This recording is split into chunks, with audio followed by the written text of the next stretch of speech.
Hey, what's up you guys? My name is Grady, and if you've been to my channel before, you know that I love country music. That's why I have spent the last few years reviewing it here on YouTube. Like maybe this is the form of the album review in the digital age. Today I'm coming at you with a review of Kenny Chesney's new single. Alright, so that was House Fire by Tyler Childers. But you might not know that I also love art. I like making it, I like buying it, the staircase that leads up to my room is filled with it, and today's video is going to be a crossover of these two passions. For some background, back in December I had a viral video called This Beat is Killing Country Music. It got over 3 million views and completely changed the course of this channel. Since then, I've gone from 5,000 to 73,000 subscribers, and I've launched a podcast, I've left my day job, I have a little website, and all the while I've tried to maintain momentum here on YouTube. But now I'm ready to take things up a notch. So I've actually leased an office space in downtown Charlottesville, and it's small and underground and a bit of a fixer-upper, but it's going to be my home base where I can record the podcast, shoot collaboration videos,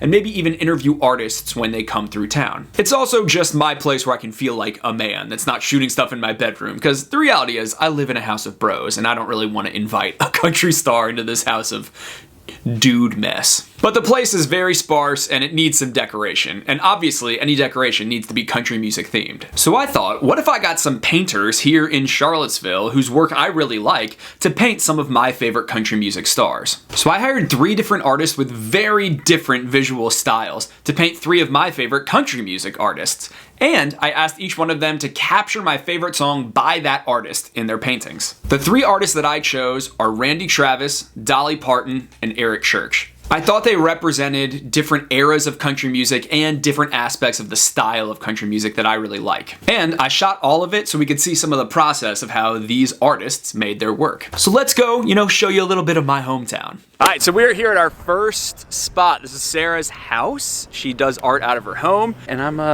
pretty freaking excited to see how it works. The first painting that I commissioned is one of Randy Travis, and for that one, I went with my friend Sarah Miller. She's a fine artist with a kind of photorealistic, watercolory style, and I thought she'd be perfect for Randy Travis because the song I wanted her to capture was Deeper Than the Holler. My love is deeper than the holler. Deeper Than the Holler is a mountain boy's love song. It's about the snowflakes and the pine trees, and something I really like about Sarah's style is how she captures nature and faces so well. So for a portrait of Randy Travis and a song that embodies nature, I thought she'd be perfect. Sarah actually works out of her home, and the very first instruction she gave me was, just ignore her dog. It takes her dog a second to get used to people. You need to ignore her. She has had the tendency to nip at people. And I kind of immediately forgot. That's Just ignore her. Yeah. That is what you just said. Are you okay? Yeah, she scared me. But then she showed me her studio, and much like this little YouTuber right here, she actually works out of her bedroom. It's filled with portraits that she's done and all the little practice swatches that she's made, and we got to sit down and talk a little bit about how she was painting Randy Travis. Let me brush this on your hand. Wow. That's soft. Like an ASMR video. The future of my channel. I had not heard the song, and I did have to listen to it. Also, look at the lyrics. He brings up nature a lot in that song, so I knew that that was going to have some part of the piece. How are you planning on incorporating some of the naturalistic elements of the song? Because I did tell her, you have to have a whippoorwill. There is, in this little sketch, a whippoorwill.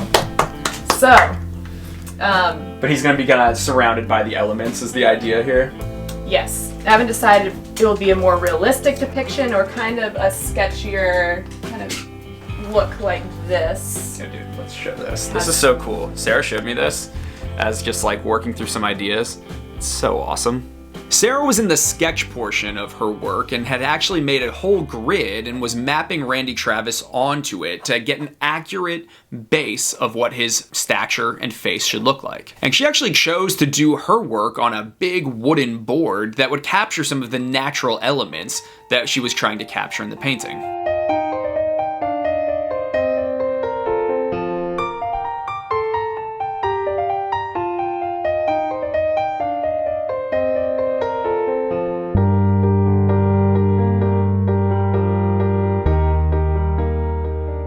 Can't wait to see the finished product.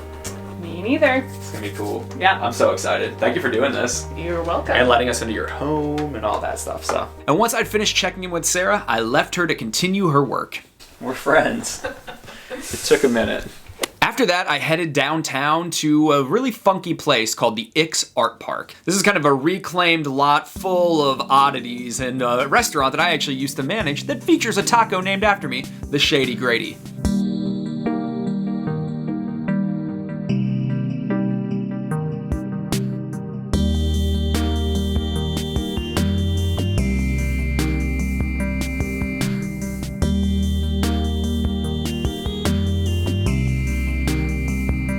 Okay, so I'm flying solo this time. I'm just vlogging this part of the video, but I'm here to see Bernie, who is painting our Dolly Parton painting.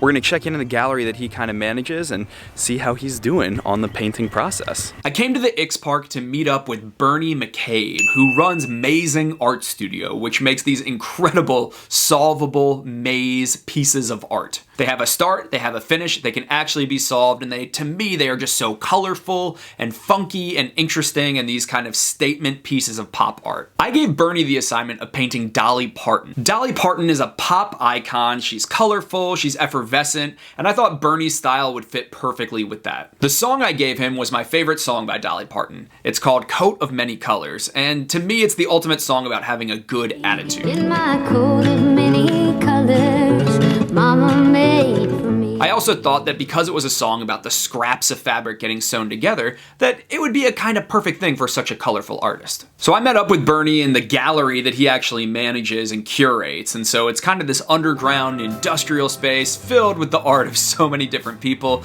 There's a metalworking studio down there, there's a brewery above him. It is kind of this hipster mecca little park. Bernie showed me some of his work, he showed me around his studio. Each color is its own independently solvable maze.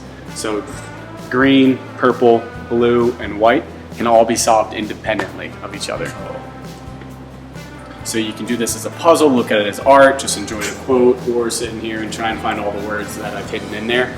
All that revolve around the quote, just wanting to create things. I only started like 5 years ago. I used to doodle mazes as a kid, and I decided one day to put one on canvas because I was bored and put it up online. It was a map of the world, and I got great feedback. Somebody hired me to do one in the restaurant and just got snowballed from there. Wow. Did you listen to country music growing up? I hated country music until I was like 22. And then I dated a girl that liked it, and I just actually gave it a chance rather than dismiss it immediately. And I fell in love with it. I listen to it all the time now. He also showed me where he was at in the painting thus far, and it was pretty interesting. He'd spray painted the whole background, and Dolly's face was starting to take shape. Instead of making Dolly Parton a fully filled in figure the way maybe Bart Simpson is in another painting, he was gonna make her face part of the maze. And I went in and painted all these white lines that are gonna be maze pathways. And then the next step will be to add the start sign here, finish sign here.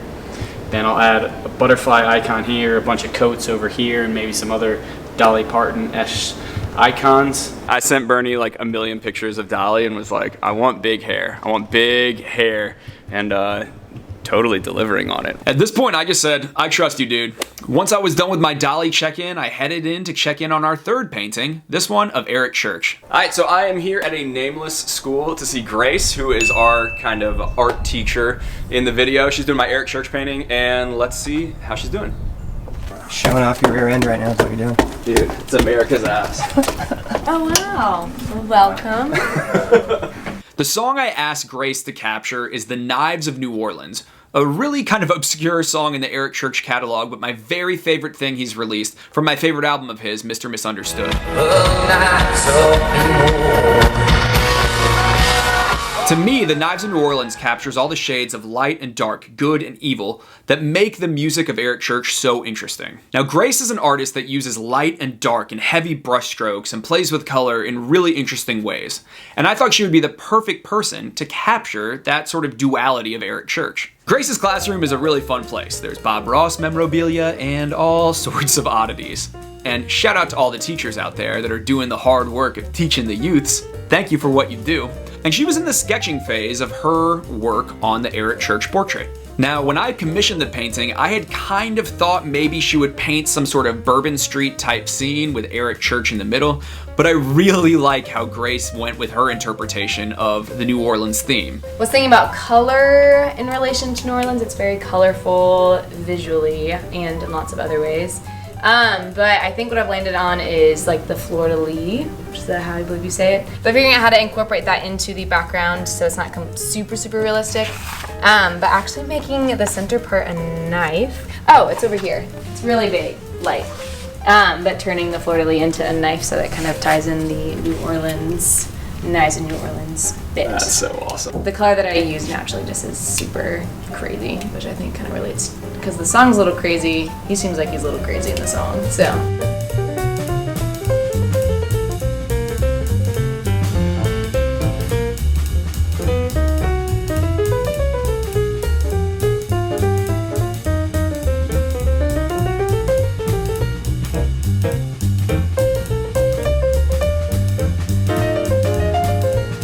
What have you learned about your art being a teacher? About my art? Yeah, like what is it? What has being a teacher teacher taught you about making art? I think the more that I've actually done my own stuff in the classroom too, I've learned a lot about giving grace for yourself and for the kids when making art, because it's super vulnerable. So watching kids kind of go through that like struggle of I'm making something and putting it out in the public eye. And sometimes it can be easy to get frustrated and like, why don't you want it? It's my job to put it out in the hall, but they're actually really intimidated by that.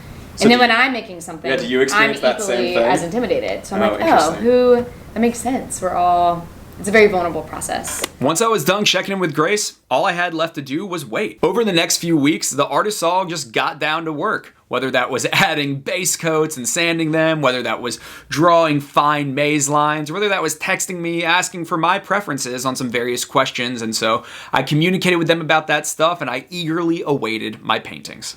But the good news is they're all done now, and I'm ready to show you what they look like. So why don't we take a little field trip?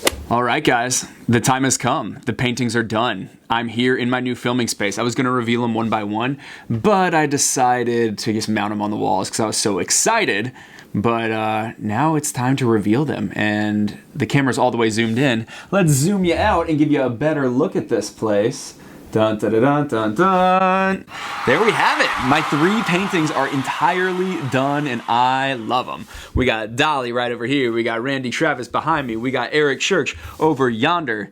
And they all look amazing. I love what all 3 artists did with them. And now we gotta take a closer look. Randy Travis's painting is absolutely incredible. And the thing that I love most about it is not just the amazing detail that Sarah was able to work into the features of his skin and the stitches on his shirt, is the fact that you can sing every word of the chorus just by looking at this painting. My love is deeper than the holler, stronger than the river, taller than the pine trees growing tall up on the hill, purer than the snowflakes that fall in late December, honest as a robin on a springtime windowsill, love that little egg, and longer than the call of a whippoorwill.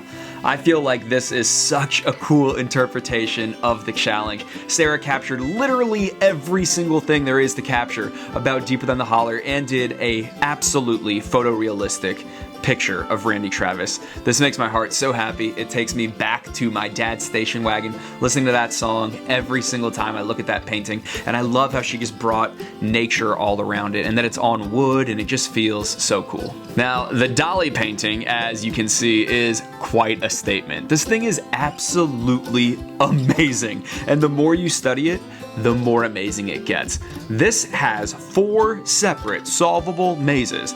The royal blue, the purple, the light blue, and the yellow can all be solved independently, starting at start and finishing at finish. And they all share the white lines in Dolly Parton's face. This painting also has all kinds of little Dolly iconography hidden all throughout it. There are music notes, there are hearts, there is a butterfly, there is the shape of Tennessee, there is a guitar, there is a songwriting pen, there is a microphone, and each color falsely terminates its maze in the shape of a coat.